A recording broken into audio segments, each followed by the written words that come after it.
जय श्री कृष्ण, जय श्री राम, जय माता, जय राधे श्याम। आप देख रहे हैं तुलसी तपोवन यूट्यूब चैनल और इस वीडियो में हम चर्चा कर रहे हैं एकादशी के बारे में। उत्पन्ना एकादशी बहुत बड़ी महिमा है। इसमें वर्णन किया गया है कि जो इस एकादशी का व्रत करता है, गौ सहस्रेण यत् पुण्यम दत्ता वेदात पारगे तस्मा सत गुणम पुण्य एकादश उपासना। भगवान श्री कृष्ण धर्मराज युधिष्ठिर को कहते हैं कि वेदांत पारंगत विद्वान को 1000 गौदान करने का जो फल प्राप्त होता है उससे 100 गुना अधिक फल एकादशी का उपवास करने से प्राप्त होता है। जो मनुष्य श्री हरि की पूजा करने वाले तथा उनके जो भक्त हैं और जो एकादशी का व्रत करते हैं उनको पुण्य कितना मिलता है इसको संख्या को वर्णित नहीं किया जा सकता। एकादशी का जो पुण्य है वह देवताओं के लिए भी अति दुर्लभ है। तत् पुण्यम भवे तत्सुरैरपि दुर्लभम, वो देवताओं के लिए भी बहुत ही ज्यादा दुर्लभ है। और कहा गया है कि एतस्मात् अर्थ पुण्यम तु प्राप्यते नक्त भोजनात्। यदि कोई व्यक्ति एकादशी के दिन उससे पहले दशमी को 2 बार भोजन कर लेता है तो उसकी एकादशी का पुण्य आधा रह जाता है। दशमी के दिन जो 2 बार भोजन कर लेता है तो उसका एकादशी का पुण्य आधा रह जाता है। इसलिए दशमी के दिन एक ही बार भोजन की बात कही गई है, द्वादशी के दिन भी एक ही बार भोजन की बात कही गई है। और तीर्थ दान तथा नियम तब तक ही गर्जना करते हैं जब तक एकादशी लोगों के बीच में चल करके आती ही नहीं है। हे धर्मराज युधिष्ठिर, एकादशी के पुण्यों की संख्या को मैं नहीं बता सकता। हे पार्थ, मैंने आपके यह गोपनीय उत्तम व्रत के बारे में निवेदन किया है। युधिष्ठिर कहते हैं, उत्पन्ना स कथम देव पुण्यम एकादशी तिथि कथम पवित्रा विश्वेदम कथम वही देवता प्रिय। युधिष्ठिर ने कहा, हे देव, यह एकादशी तिथि कैसे उत्पन्न हुई इसके बारे में आप हमें बताएं। तब भगवान ने कहा कि पहले सतयुग की बात है। एक राक्षस हुआ था, एक दानव हुआ था। अद्भुत बहुत ज्यादा भयंकर था और उससे लोग सब बहुत ज्यादा परेशान थे। उस महाअसुर से देवता सब परास्त हो गए। तो उस समय भगवान शंकर के यहाँ एक बहुत बड़ी मंत्रणा हुई। महादेव ने कहा था, देवराज इंद्र, आप गरुड़ध्वज भगवान के पास जाकर इस राक्षस के बारे में बताओ क्योंकि वही सबके रक्षक है। तो उस समय देवराज इंद्र मेरे पास में आए। स्वयं नारायण ही भगवान कृष्ण के रूप में उन्होंने भगवान शंकर की वाणी मुझे आकर के बताई। कहा कि ऐसे ऐसे उस राक्षस को, मुर नाम के दैत्य को कैसे भी किसी भी प्रकार के समाप्त किया जाए। तो भगवान कहते हैं, हे युधिष्ठिर, मैंने पूछा था कि कीदृशो दानव शक्र किम रूपम कीदृशम बलम, उसके बारे में, उस राक्षस के बारे में आप बताएं। क्वस्थानम तस् दुष्टस्य किम वीरम, का पराक्रम हुआ, कहाँ कौन सी जगह पर रहता है उसके बारे में आप मुझे बताइए। तब देवराज इंद्र ने कहा कि हे प्रभु, बहुत पहले ब्रह्मा जी के वंश में एक तालंजंग नाम का महासुर हुआ था। स्वभाव से बहुत ज्यादा क्रूर था। उसका पुत्र दानव और उसी को मुर के नाम से जाना जाता है। और तस्य पुत्रो ही विख्यात मुर नामे थे दानवा, उसका नाम मुर। और वह अत्यंत उत्कृष्ट पराक्रमी और बहुत भारी भयंकर है।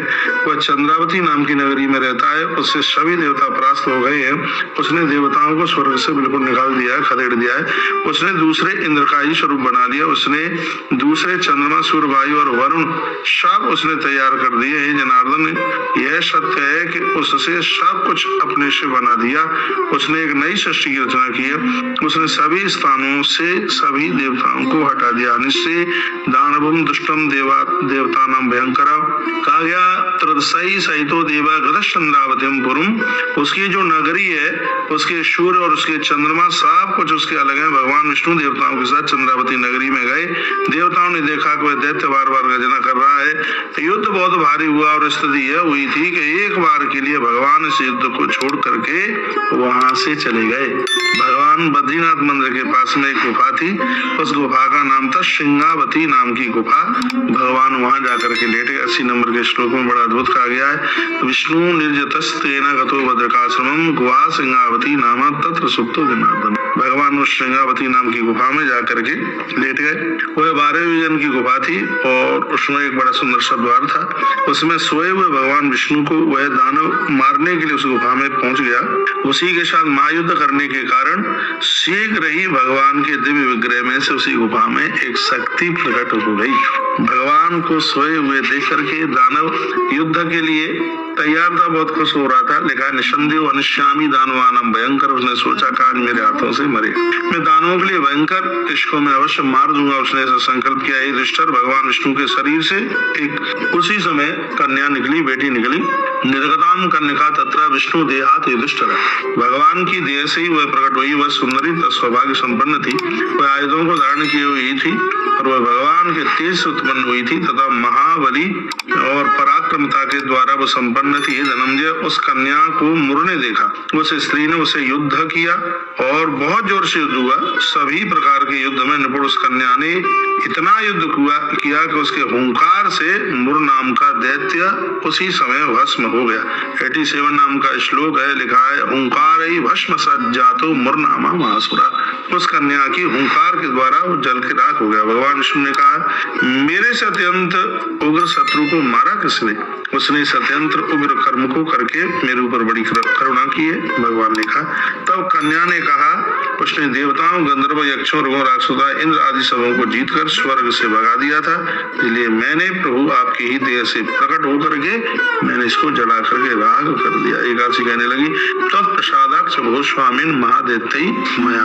भगवान ने आपकी कृपा से ही इस दुष्ट को मारा गया, ये कृपा की रही है। भगवान ने कहा, त्रिलोक्य में मुनिगणों को आनंद करने वाली है भद्रे, प्रार्थयामी च देवेशेप्सतम च महाप्रभु यदि सत्यम जगन्नाथ तीसरो वाचो ददास में। भगवान प्रभु कहते हैं कि तू हमसे कोई वरदान मांग ले, दुर्लभ वरदान जो आज तक मैं कभी किसी को न दे पाया हूँ, वो तू मुझसे मांग ले। तब एकादशी ने कहा, त्रिभुवनेषु च देवेषु चतुर्युगेषु सांप्रदा त्रिशलोके सर्वथा तादृशं कुरु मे प्रभु।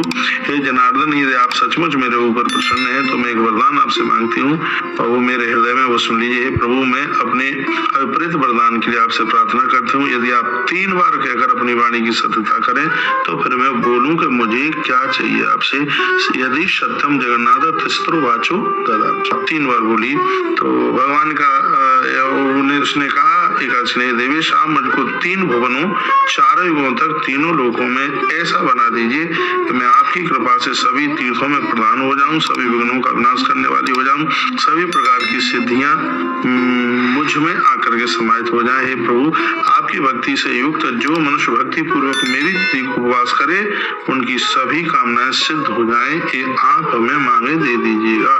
क्या सुंदर बात कही, सर्व सिद्धि भवे तेषाम यदि तुष्टो। भगवान जो उपवास करके नक्त विलंब से एक ही बार भोजन करता है उसको, हे माधव आप संपत्ति, धर्म और मोक्ष प्रदान करें।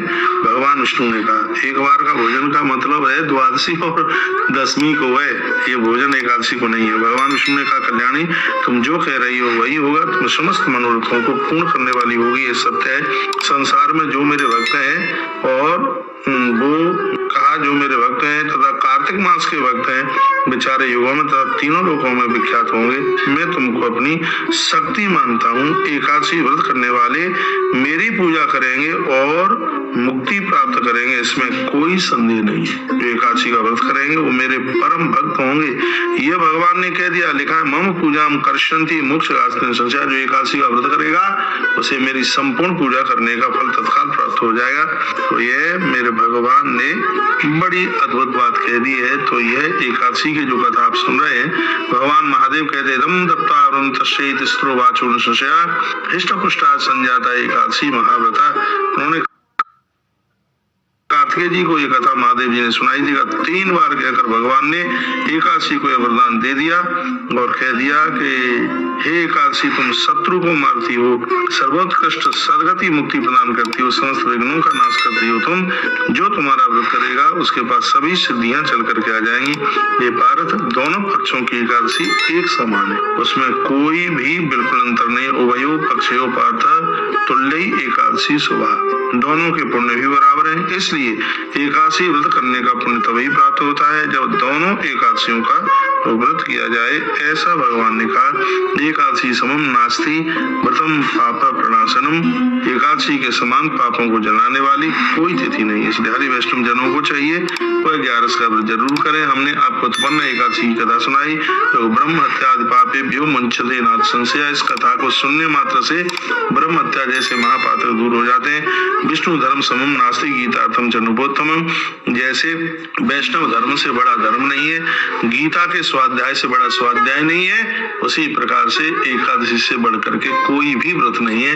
हरि वैष्णव जनों को अवश्य में भी व्रत करना चाहिए। तो उत्पन्ना एकादशी की कथा हमने आपको सुना दी। आज 26 तारीख है और 26 तारीख यानी 26 नवंबर दिन मंगलवार और उत्पन्ना एकादशी की कथा आपने सुनी। अगली वीडियो में हम आपको पारण का समय बताने वाले हैं। यदि वीडियो में कुछ अच्छा लगा तो वीडियो को आगे जरूर भेजिए, जिससे और भी लोग इससे लाभान्वित हो सके। और ध्यान रखना, एकादशी के दिन एकादशी की कथा सुनने से 1000 गौदान करने का फल होता है। एकादशी की महिमा हमने उत्पन्ना एकादशी की कथा सुनाई। और यह भी सुन लीजिए, जो उत्पन्ना एकादशी का व्रत करते हैं उन्हें बद्रीनाथ की यात्रा करने का सौभाग्य प्राप्त होता है, ऐसा इस ग्रंथ में लिखा है।